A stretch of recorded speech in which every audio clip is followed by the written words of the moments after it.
హైదరాబాద్‌లో ఫ్లైఓవర్లు, పిల్లర్లు, అండర్ పాస్‌లు ఉంటాయి గదా! దాని మీద గవర్నమెంట్ కొత్త ఇనిషియేటివ్ తీసుకొని మస్తు మస్తు బొమ్మలు గీపిస్తుండే అనమాట. నేను ఈ మధ్యన ఎక్కువ చూస్తున్నా అవి. లైక్ స్పోర్ట్స్ అండ్ కల్చర్‌ని ఎంకరేజ్ చేయనీకి.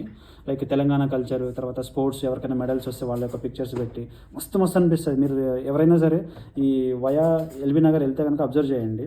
అయితే నేను మొన్ననే ఇంటికెళ్ళి ఎల్బీ నగర్‌లో బస్ దిగి రూమ్‌కెళ్దాం అని చెప్పేసి నడుస్తుండే. ఫ్లైఓవర్ల మీద అయితే మొత్తం వాల్ పోస్టర్లు అతికించి దింగిర్రు నా కొడుకులు.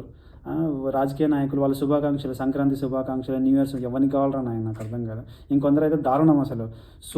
ఉపవాస సభలు అంటారు. రే నువ్వు ఉపవాసం చేయనీకి సభలు పెట్టుకో గానీ ఈ పిల్లర్ల మీద అతికించుకుపోయిందిరా నాయన, దిమాగ్ పని చేస్తుందారా ఈ అమ్మ.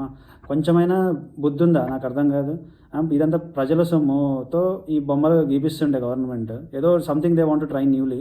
బట్ దాని మీద మనం ఎంత సర్వనాశనం చేయాలో అంత సర్వనాశనం చేస్తున్నాం అనమాట. కొంచెమైనా కామన్ సెన్స్ ఉండాలిరా బాబు. ఆడ పోలీసులు ఆడనే ఉంటారు అనమాట. ఎవడైనా హెల్మెట్ లేకుండా ఇద్దరు ముగ్గురు డ్రైవింగ్ చేస్తుంటే మొత్తం ఫైన్ 2000, 1000 రూపాయలు వేసి పడేస్తారు. ఈ నా కొడుకులకు ఫైన్ ఏంటారు ఆయన ఎవడైతే అతికిస్తాడో. వాళ్ళ నంబర్లు ఉన్నాయి, వాళ్ళన్నీ ఉన్నాయి డీటెయిల్స్. వాళ్ళకి కాల్ చేసి వాళ్ళ మీద ఫైన్ వేయండి. నాకు అర్థం కదా. ఇచ్చిన కొడుకులు జనాలు తయారయ్యారు అక్కడ. వాళ్ళు ఆడనే వాడి కింద ఉచ్చబోసామని కొడుతుంది, గబ్బు కొడుతుంది. ఎల్బీ నగర్ ఫ్లైఓవర్ దగ్గర మీరు నడవండి, మీకే తెలుస్తుంది అనమాట కిందంతా. అసలు దారుణం. కామన్ సెన్స్ లేదు, సివిక్ సెన్స్ లేదు పబ్లిక్ అసలు. కొంచెం మారండి రా నాయన.